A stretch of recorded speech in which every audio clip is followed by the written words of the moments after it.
Hello everyone. आज की इस वीडियो लेक्चर में हम फॉरेस्ट्री एग्ज़ाम से रिलेटेड कुछ इंपॉर्टेंट वन लाइनर्स को देखने वाले हैं। क्योंकि पिछले एग्ज़ाम्स के पैटर्न को देखते हुए वन लाइनर क्वेश्चंस हैं वो पूछे जा रहे हैं, तो कुछ इंपॉर्टेंट वन लाइनर मैंने सेलेक्ट करे हैं। तो स्टार्ट करते हैं।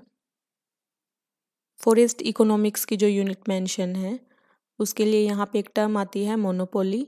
तो मोनोपोली का मीन होता है कि वन सेलर हो और एक ही प्रोडक्ट हो, यानी एक प्रोडक्ट को एक ही सेलर है वो बेच रहा हो, यानी कंपटीशन ना हो। यानी कोई भी वस्तु है वो बेची जा रही है किसी व्यक्ति या फिर किसी कंपनी के द्वारा, तो वो प्रोडक्ट है उस पर उसका एकाधिकार हो तो उसको कहते हैं मोनोपोली। उसी तरीके से ओलिगोपोली, ओलिगोपोली में क्या होगा कि सेलर्स हैं वो कुछ होंगे, फ्यू सेलर्स, और प्रोडक्ट है वो एक होगा।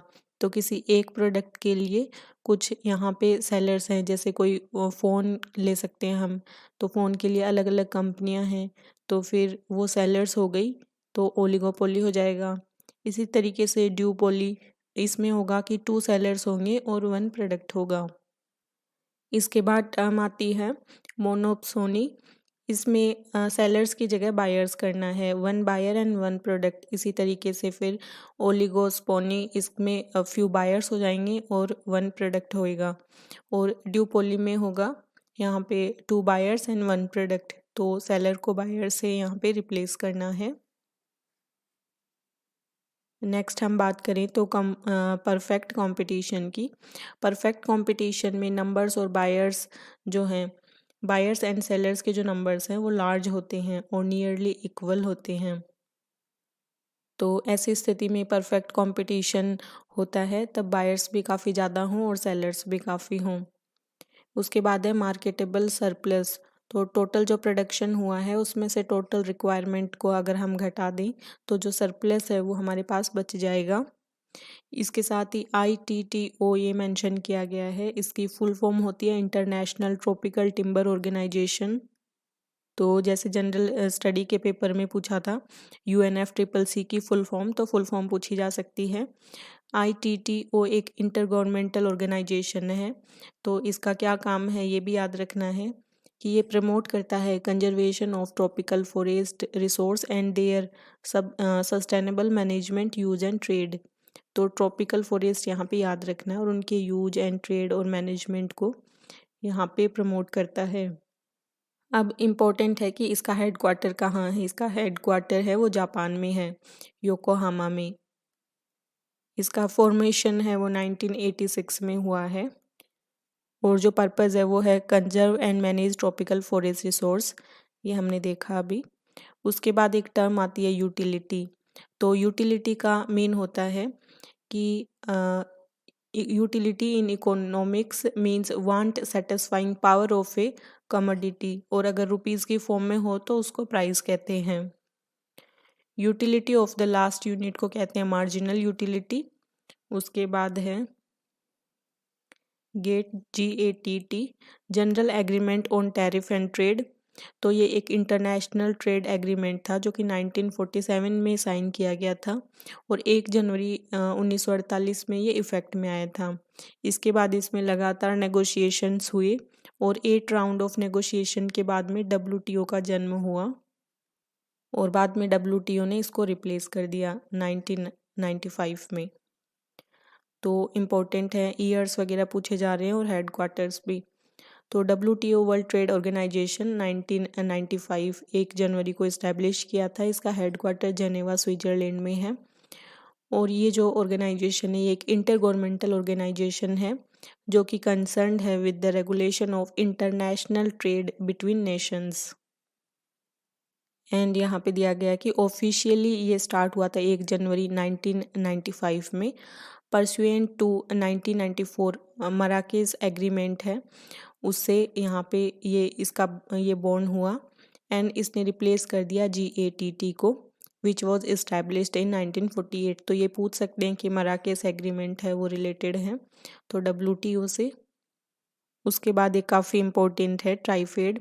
तो ट्राइफेड की फुल फॉर्म आपको मालूम होनी चाहिए, वेरी वेरी इंपॉर्टेंट।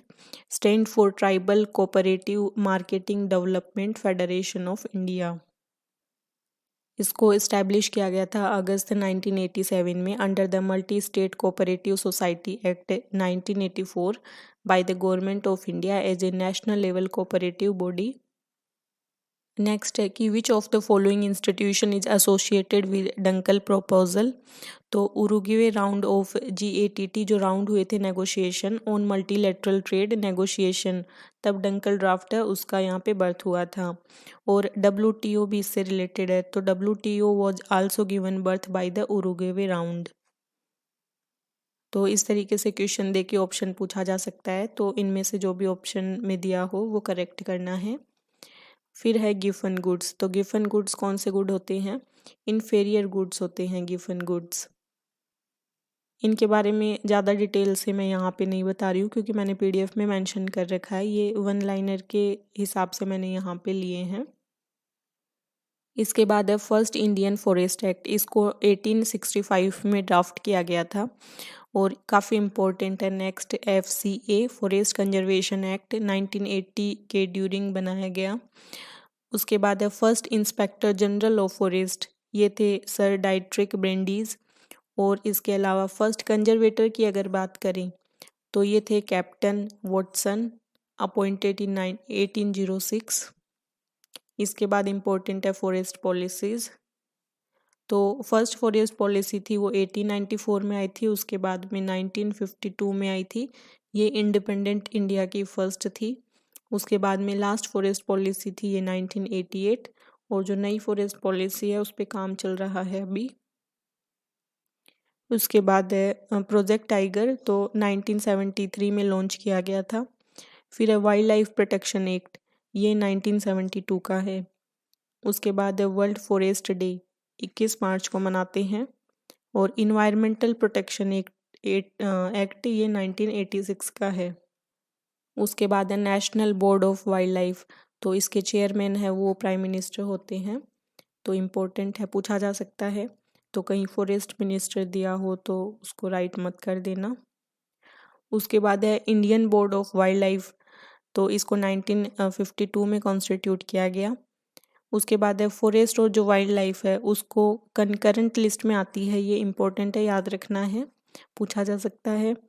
और इसको कंकरेंट लिस्ट में शामिल किया गया था 40 जो सेकेंडवा अमेंडमेंट था 1976 में हुआ उसमें। तो अगर ये अमेंडमेंट याद ना रहे तो 4+2 का एडिशन यहाँ पे ऐड कर दो, 6 होता है, इस तरीके से याद रख सकते हैं 1976।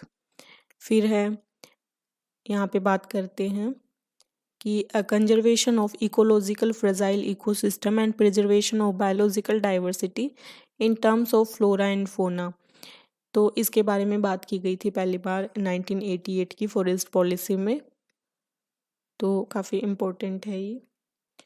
उसके बाद है फॉरेस्ट लॉ, तो पूछ सकते हैं फॉरेस्ट लॉ कैसे लॉ होते हैं, तो फॉरेस्ट लॉ हैं वो कॉन्स्टिट्यूशनल लॉ होते हैं।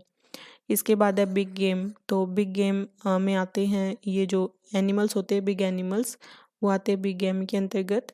तो इसको जो 4th शेड्यूल है वाइल्ड लाइफ प्रोटेक्शन एक्ट का 1972 का, उसमें इंक्लूडेड है ये, तो पूछा जा सकता है। उसके बाद बात करें BNHS की, बॉम्बे नेशनल हिस्ट्री सोसाइटी, तो ये 1883 में स्टार्ट हुई थी। उसके बाद एक इम्पोर्टेंट आर्टिकल आता है 51A। आर्टिकल 51A में ये ड्यूटी यहाँ पे बताई गई है एवरी सिटीजन की, to protect and improve the natural environment including forest, lake, river and wildlife, and to have compassion for living creature, तो पूछ सकते हैं। तो ये हमारी मॉरल ड्यूटीज़ में है 51A में। उसके बाद है कि जो एरिया है टोटल जोग्राफिकल एरिया उसके 33% पार्ट पे वन होने चाहिए, तो ये नेशनल फॉरेस्ट पॉलिसी 1988 में इंक्लूडेड है, इसमें कहा गया है ऐसा। फिर है साइट्स, तो साइट्स की फुल फॉर्म पूछी जा सकती है, convention of international trade in endangered species of wild फोना एंड फ्लोरा। फिर है CBD है कन्वेंशन ऑन बायोलॉजिकल डाइवर्सिटी। फिर है UNFCCC, United Nations framework convention of climate change. उसके बाद है IPCC, the inter governmental panel on climate change. And इसके बाद है यहाँ पे बैसिलस थुरिजिनेसिस, तो इसको यहाँ पे डिस्कवर किया गया था SEC वटा के द्वारा। एंड बैसिलस थुरिजिनेसिस मार्केट में अवेलेबल होता है डाइपेल डेल्फिन के नाम से, और इंसेक्ट कंट्रोल में सबसे ज़्यादा यूज किया जाता है बैसिलस थुरिजिनेसिस का। और इससे रिलेटेड क्वेश्चन भी एक जीके के पेपर में देखने को आपको मिला होगा, क्राइजीन आंसर होगा उसका। तो जो मैंने साइंस के लेक्चर डाले थे उसमें ये मैंने मेंशन करा हुआ था डिटेल से। उसके बाद है सिल्वीकल्चर के वन लाइनर थोड़े। तो सिल्वीकल्चर क्या है, क्वेश्चन डायरेक्ट यहाँ से पूछा जा सकता है। सिल्वीकल्चर है वो art of growing and reproducing a forest है, और सिल्विक्स है वो इसके लिए जो बेसिक है वो सिल्विक्स है, तो इसका बेस है ये। Silvics is the science of tree growth and species distribution in the forest. इसके बाद इम्पोर्टेंट है कि फॉरेस्ट वर्ड कहाँ से डिराइव किया है, तो लैटिन वर्ड है फॉरेस्ट। इसके बाद है मेजर फॉरेस्ट टाइप इंडिया में 16 है। साइट इंडेक्स काफ़ी इम्पोर्टेंट है। साइट इंडेक्स ये रिलेशनशिप बताता है हाइट टू एज के बीच में इन फॉरेस्टेंट्स, तो मैंने काफ़ी बार बताया हुआ है ये ऑलरेडी। फिर है प्योर फॉरेस्ट, तो जिन फॉरेस्ट में 80% से ज़्यादा एक सिंगल स्पीसीज हो तो उसको कहते हैं प्योर फॉरेस्ट, और 75 से 80 के बीच में हो तो मिक्स्ड फॉरेस्ट।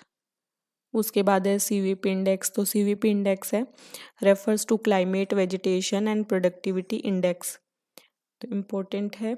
उसके बाद है प्लांटेशन फॉरेस्ट्री, तो 1842 में स्टार्ट हुई थी। उसके बाद है फॉरेस्ट सक्सेशन की टर्म सबसे पहले यूज की गई थी थोरेउ के द्वारा। उसके बाद है ट्रॉपिकल फॉरेस्ट रिसर्च इंस्टीट्यूट, ये जबलपुर में है, पूछ सकते हैं यहाँ से, इंस्टीट्यूशन है ये मैंशनड है। फिर है वर्ल्ड एग्रो फॉरेस्ट्री सेंटर, तो ये केन्या में है। एंड इसके बाद है नेशनल वाइल्ड लाइफ वीक, ये अक्टूबर का जो फर्स्ट वीक होता है तब नेशनल वाइल्ड लाइफ वीक मनाया जाता है।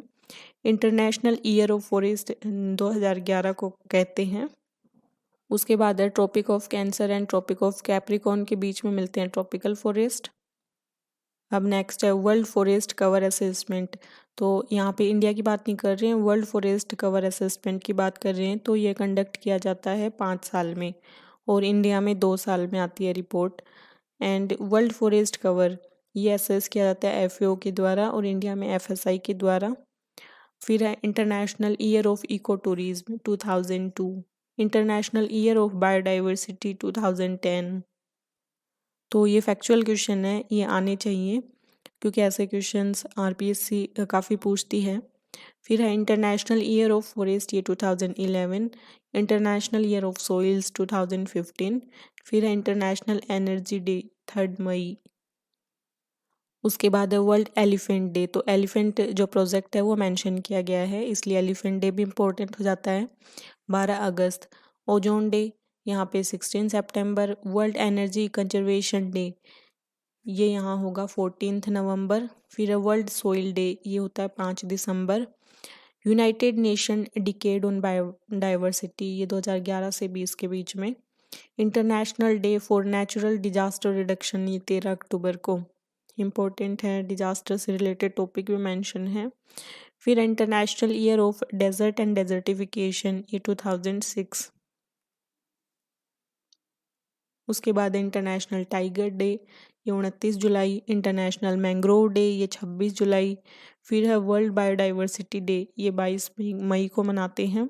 वर्ल्ड पॉपुलेशन डे ये 11 जुलाई को मनाते हैं। उसके बाद है FRI फॉरेस्ट रिसर्च इंस्टीट्यूट, ये देहरादून में है। वन महोत्सव को स्टार्ट किया गया था KM मुंशी के द्वारा 1950 में। फिर है सोशल फॉरेस्ट्री, तो social forestry is attributable to Westoby. And forest right act important है, द फॉरेस्ट राइट एक्ट ये शॉर्ट फॉर्म है scheduled tribe and other traditional forest dweller act 2006, तो इस एक्ट को दूसरे नाम से जानते हैं फॉरेस्ट राइट एक्ट। उसके बाद है मैंशुरेशन, जो वर्ड है वो लैटिन वर्ड है, और इंडिया में जो डायमीटर क्लास फॉलो की जाती है वो है 2, 5, 10। गिर्थ क्लास है वो है 5, 15, 30। फिर है बसल एरिया, तो बसल एरिया से क्या मीन होता है, basal area of tree refers to cross sectional area at breast height. उसके बाद है स्टम्प एनालिसिस। तो स्टम्प एनालिसिस में यहाँ पे डिटरमाइन किया जाता है एज एंड डायमीटर का रिलेशन। फिर है मेट्जगर थ्योरी, तो ये रिलेटेड होती है स्टेम फॉर्म से। मेट्जगर थ्योरी है वो मेट्जगर के द्वारा दी गई थी to explain variation in taper from tree to tree. Very very important है। उसके बाद है Indian institute of remote sensing कहाँ है, तो देहरादून में है। और एरियल फोटोग्राफ लेने के लिए जो आइडियल टाइम है वो 9 से 11 AM। और फॉरेस्ट सर्वे ऑफ इंडिया ये कंडक्ट कराता है forest cover survey once in every 2 years. तो ये फॉरेस्ट रिपोर्ट मैंने काफ़ी डिटेल से मेंशन करी हुई है, 3 वीडियोज़ इसके प्लेलिस्ट में मिल जाएंगे आपको। वो पढ़ना बहुत ज़्यादा ज़रूरी है क्योंकि काफ़ी सारे क्वेश्चंस वहाँ से देखने को मिलने वाले हैं। तो 2019 के दिसंबर में ये करी गई थी रिलीज, उससे पहले 2017 में। Agency for aerial photograph in India, तो NRSA है यहाँ पे एरियल फोटोग्राफी के लिए। फिर है NNRMS, national natural resource management system, तो इसका हेडक्वार्टर है हैदराबाद में। तो काफ़ी इंपॉर्टेंट डिटेल थी। ये जो है ये इसरो का सेंटर है। एंड काफ़ी वन लाइनर्स ये थे, और इसके अलावा भी वन लाइनर्स अभी मैं प्रिपेयर कर रही हूँ, तो मैं जल्दी ही अपलोड करूँगी, तो इनको एक बार ज़रूर देख लेना। So thank you so much, have a nice day.